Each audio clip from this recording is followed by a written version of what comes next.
Paano kung ang isang inosenteng ama ay mahatulan ng kamatayan sa isang krimeng hindi naman niya ginawa? At paano kung ang tanging paraan para mailigtas niya ang kanyang anak ay ang aminin ang isang kasalanang hindi niya kailanman ginawa? Ito ang kwento ni Yonggu, isang simpleng ama na may developmental disability at may isang napakahalagang kayamanan sa kanyang buhay, ang kanyang maliit na anak na si Yesung. Isang araw, dahil lamang sa isang malagim na aksidente at maling pagkakaintindi, biglang nagbago ang kanilang tahimik na buhay. Ang isang ama na ang tanging hangad ay mapasaya ang kanyang anak ay napagbintangang gumawa ng isang karumal-dumal na krimen, at dahil hindi niya kayang ipagtanggol ang kanyang sarili, mabilis siyang hinatulan ng mga taong hindi man lang sinubukang alamin ang buong katotohanan. Sa loob ng cell number 7, makikilala niya ang mga bilanggo na sa una ay galit at may maling akala sa kanya. Ngunit habang nakikilala nila ang tunay na Yonggu, unti-unti nilang malalaman na ang taong tinatawag nilang kriminal ay isa palang mapagmahal na ama na handang gawin ang lahat para sa kanyang anak. At sa isang selda na puno ng mga taong itinuring ng lipunan na masasama, isang kakaibang pamilya ang mabubuo. Isang pamilya na susubok gumawa ng imposible. Isang pamilya na susubok iligtas ang isang inosenteng ama, at isang ama na, sa huli, ay kailangang pumili sa pagitan ng sarili niyang buhay at ng buhay ng kanyang anak. Ito ang Miracle in Cell number 7, isang kwentong magsisimula sa maling hatol, mapupuno ng tawanan at pagkakaibigan, at magtatapos sa isang sakripisyong siguradong dudurog sa puso ng bawat manonood. May mga taong kahit buong buhay nilang magsikap na maging mabuting tao, maaari pa ring maging biktima ng isang sistemang hindi nakinig sa kanilang katotohanan. At may mga pagkakataon namang ang isang ama ay handang isakripisyo ang buong buhay niya para lamang mailigtas ang anak niya. Ito ang kwento ni Yonggu, isang simpleng ama na may developmental disability, ngunit may pagmamahal sa kanyang anak na higit pa sa anumang bagay sa mundo. At ito rin ang kwento ng kanyang anak na si Yesung, isang batang lumaking hinahanap ang katotohanan tungkol sa kanyang ama. Sa kasalukuyang panahon, isang babaeng abogado ang naghahanda para sa isang mock trial. Ang pangalan niya ay Yesung. Sa halip na pumili ng ordinaryong kaso, pinili niyang talakayin ang isang lumang kaso na personal na konektado sa kanyang buhay, ang kaso ng kanyang ama. Para sa ibang tao, isa lamang itong legal exercise. Pero para kay Yesung, ito ang pagkakataong ipaglaban ang isang taong matagal nang wala para ipagtanggol ang sarili. Ang kanyang ama ay minsang hinatulan bilang isang kriminal at pinatawan ng pinakamabigat na parusa. Ngunit alam ni Yesung ang isang bagay na hindi nakita ng korte. Hindi mamamatay tao ang kanyang ama. Habang palabas siya ng courtroom matapos ang mock trial, may napansin siyang isang lobo na sumabit sa barbed wire. Sandali siyang natigilan. Ang simpleng bagay na iyon ay nagbalik sa kanya sa nakaraan. Sa panahong 6 na taong gulang pa lamang siya, sa panahong ang kanyang mundo ay umiikot lamang sa kanyang ama. Noong 1997, nakatira si Yesung kasama ang kanyang ama na si Yonggu. Hindi marangya ang kanilang buhay. Hindi sila mayaman, pero masaya ang kanilang munting mundo. Si Yonggu ay may developmental disability, kaya hindi siya tulad ng ibang ama na madaling makipag-usap o makitungo sa komplikadong mga sitwasyon. Pero sa isang bagay, wala siyang kapantay, ang pagmamahal niya sa kanyang anak. Isang araw, habang magkasama silang naglalakad, nakita ni Yesung ang isang backpack na may larawan ng kanyang paboritong karakter na Sailor Moon. Agad siyang humanga rito. Tinitigan niya ang bag sa loob ng tindahan na para bang iyon ang pinakamagandang bagay na nakita niya. Nang mapansin ito ni Yonggu, nangako siyang bibilin iyon para sa kanyang anak kapag natanggap na niya ang kanyang sahod. Para kay Yesung, napakasaya na niya. Hindi dahil sigurado siyang makukuha niya ang bag, kundi dahil nangako ang kanyang ama. At para sa isang bata, minsan sapat nang marinig ang mga salitang, "Bibilan kita." Ngunit hindi nila alam na ang simpleng backpack na iyon ang magiging simula ng isang trahedyang maghihiwalay sa kanila. Habang nasa tindahan sila, dumating ang isang mataas na opisyal ng pulisya kasama ang kanyang anak. Napansin ng batang babae ang Sailor Moon backpack. Gusto rin niya iyon. At dahil makapangyarihan ang kanyang ama, binili nila agad ang bag. Nang makita ni Yonggu na nakuha na ng ibang bata ang bagay na ipinangako niya sa kanyang anak, sinubukan niyang kunin ito. Ngunit dahil hindi siya maayos makapagpaliwanag, mali ang naging pagkakaintindi sa kanya. Sa halip na kausapin siya, naging marahas ang police commissioner. Sinaktan at pinalayas niya si Yonggu. Walang tumulong sa kanya. Walang nagtanong kung ano ang tunay niyang pakay. Umuwi ang mag-ama na parehong may mga pasa. Pero kahit masakit ang nangyari, sinubukan ni Yonggu na ngumiti para hindi malungkot ang kanyang anak. At si Yesung, hindi niya kailangan ang backpack. Mas mahalaga sa kanya ang kanyang ama. Kinabukasan, muling nag-cruise ang landas ni Yonggu at ng anak ng commissioner. Sa mga pagkakataong ito, tila gusto ng bata na tulungan siya. Alam niyang naghahanap si Yonggu ng kaparehong backpack para kay Yesung, kaya ipinakita niya kung saan pa maaaring makabili nito. Sinundan siya ni Yonggu. Ngunit habang nasa palengke sila, biglang nadulas ang bata sa nagyayelong daan. Bumagsak siya ng malakas. Tumama ang kanyang ulo sa isang ladrilyo. Ay sa kasamaang palad, namatay siya. Hindi alam ni Yonggu ang gagawin. Nakikita niyang hindi na gumagalaw ang bata. Dahil gusto lamang niyang iligtas ito, sinubukan niyang magsagawa ng CPR. Ngunit may isang babaeng nakakita sa eksena at maling naintindihan ang kanyang ginagawa. Sa halip na isang taong nagtatangkang magligtas ng buhay, nakita nila si Yonggu bilang suspect. At nang malaman nilang anak ito ng police commissioner, lalong naging mabigat ang sitwasyon. Tinakip si Yonggu. Hindi niya maintindihan kung bakit siya inaakusahan. Sinubukan niyang ipaliwanag ang nangyari, ngunit nahihirapan siyang magsalita ng maayos. Dahil sa kanyang kondisyon, hindi niya kayang ipagtanggol ang sarili tulad ng isang ordinaryong tao. At ang kanyang kawalan ng kakayahang magpaliwanag ay ginamit laban sa kanya. Sa halip na siya sa atin ng mabuti ang buong pangyayari, agad siyang itinuring na salarin. Ang kanyang inosenteng pagtatangka na tulungan, ang bata ay naging isang maling interpretasyon na tuluyang sumira sa kanyang buhay.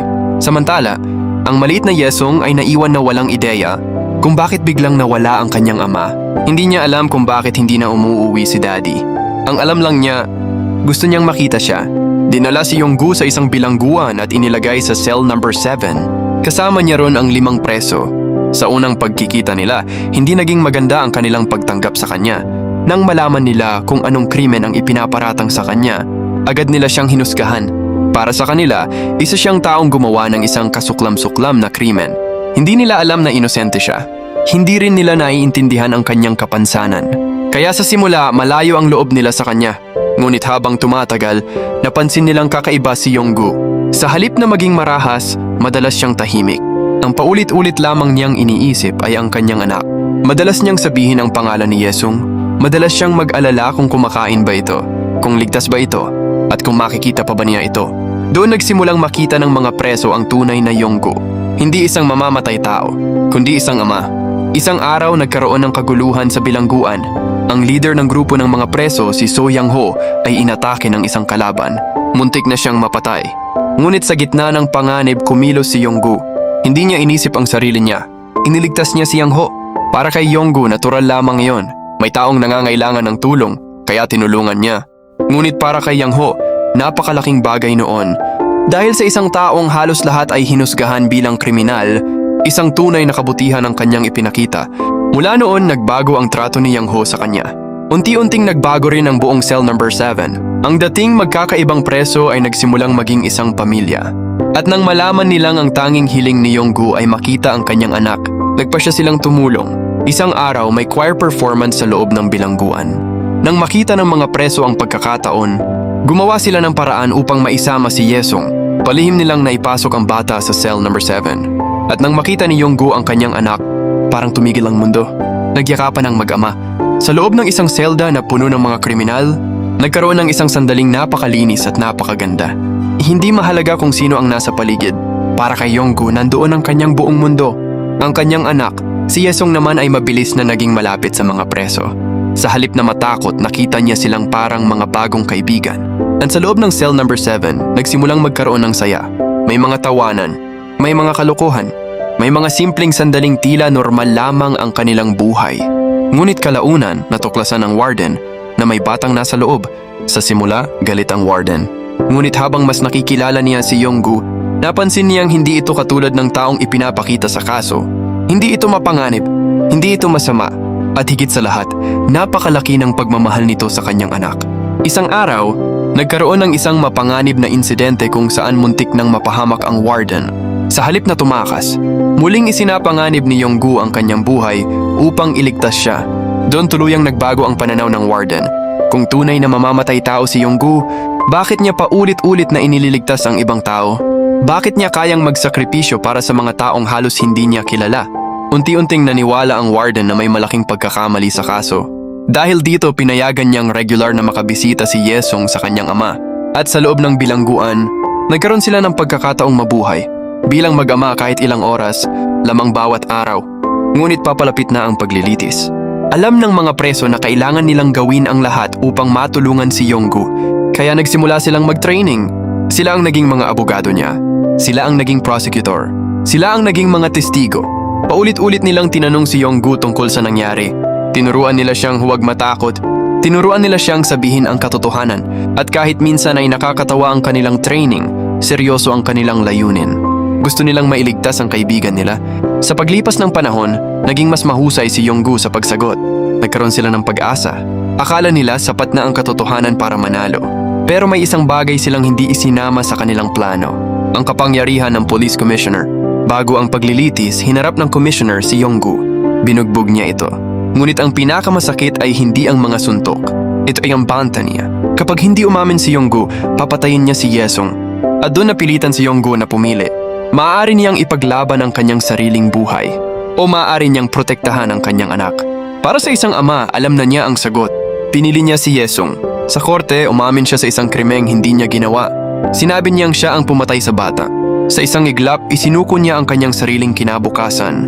Hindi dahil gusto niyang mamatay, kundi dahil gusto niyang mabuhay ang kanyang anak. Hinahatulan si Yonggu ng kamatayan.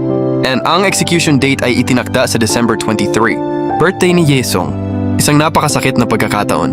Ang araw na dapat sana'y may cake at regalo ay magiging araw ng pagkawala ng kanyang ama. Hindi matanggap ng mga preso ang nangyayari. Alam nilang inosente si Yonggu. Alam nilang ang kanyang pag-amin ay bunga ng pagprotekta sa kanyang anak. Kaya nagpasya silang gumawa ng isang huling plano.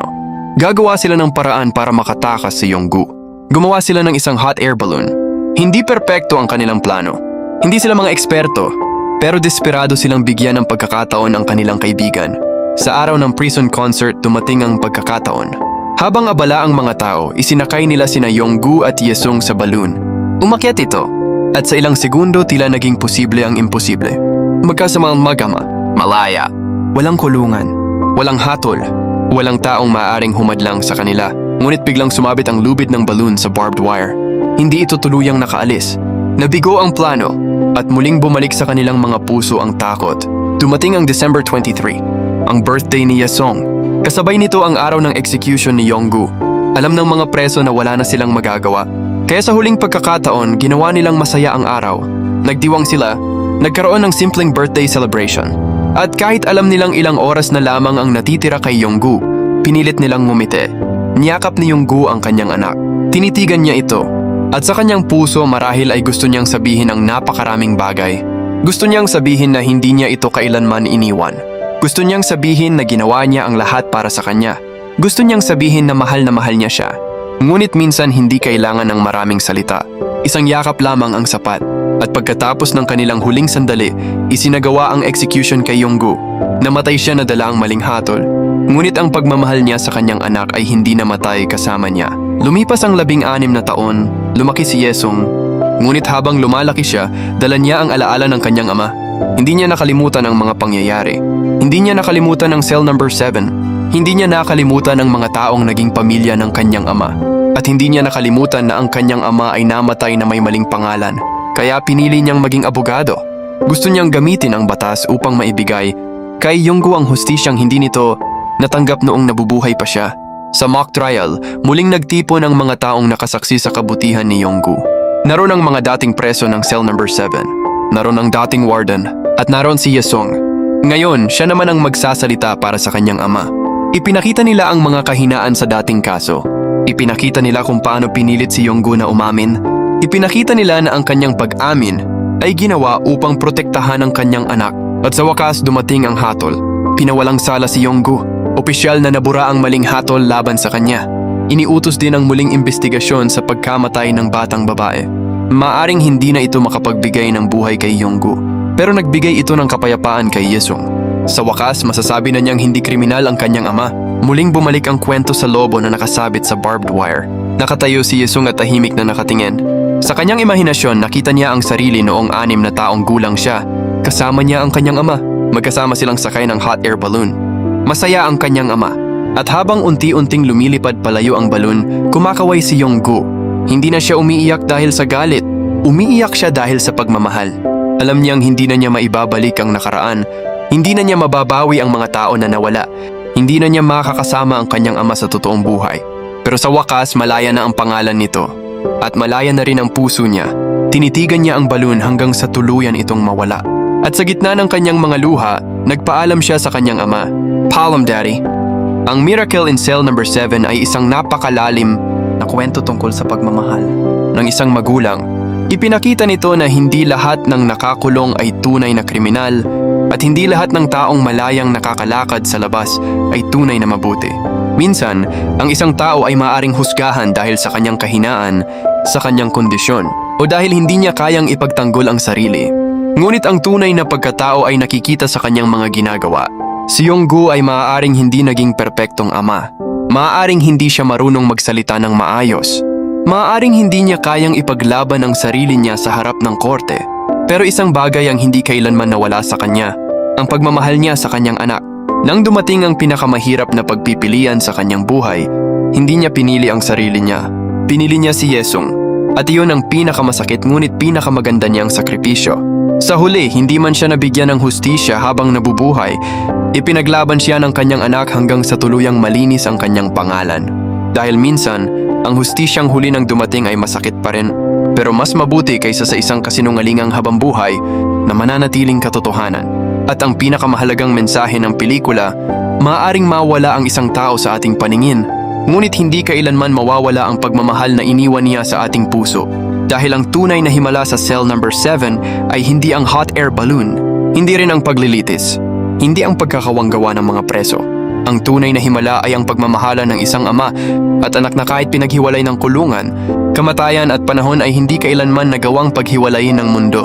Ang pinakamalaking aral ng Miracle in Cell number 7 ay hindi natin dapat husgahan ang isang tao base lamang sa kanyang kalagayan, sa sinasabi ng ibang tao o sa isang pagkakamaling hindi naman niya ginawa. Minsan, ang taong tahimik at walang kakayahang ipagtanggol, ang sarili ang siyang may pinakamalinis na puso. Ipinakita rin ng pelikula kung gaano kalalim ang pagmamahal ng isang magulang sa kanyang anak. Si Yonggu ay handang isakripisyo ang kanyang sariling buhay para lamang mailigtas si Yesung. Kahit alam niyang hindi na niya makikita ang kanyang anak paglaki nito, pinili pa rin niyang akuin ang kasalanan upang maprotektahan ito. Ipinakita rin ng kwento na ang tunay na pagkakaibigan ay nabubuo hindi sa kung ano ang mayroon tayo, kundi sa kung paano natin tinatrato ang isa't isa. Ang mga taong unang humusga kay Yonggu ay siya ring naging mga taong pinakamatibay na lumaban para sa kanya. Sa loob ng Cell number 7, natutunan nilang ang isang taong tinatawag ng mundo na kriminal ay maaari palang maging mabuting kaibigan, mabuting tao at mapagmahal na ama. At higit sa lahat, ipinapaalala ng pelikula na ang katotohanan ay maaaring maantala, ngunit hindi dapat kailanman isuko ang paghahanap dito. Maaaring hindi naibigay kay Yonggu ang hustisya noong nabubuhay pa siya, ngunit hindi sumuko si Yesung hanggang sa malinis ang pangalan ng kanyang ama. Dahil minsan, hindi natin kayang baguhin ang nakaraan. Hindi natin kayang ibalik ang mga taong nawala, pero maaari nating ipaglaban ang katotohanan at panatilihin ang pagmamahal na iniwan nila sa atin. Sa huli, ang tunay na himala ay hindi ang pagkakaroon ng perpektong buhay, kundi ang pagkakaroon ng taong mamahalin ka ng walang kondisyon, handang magsakripisyo para sa iyo, at mananatili sa puso mo kahit wala na siya sa iyong tabi.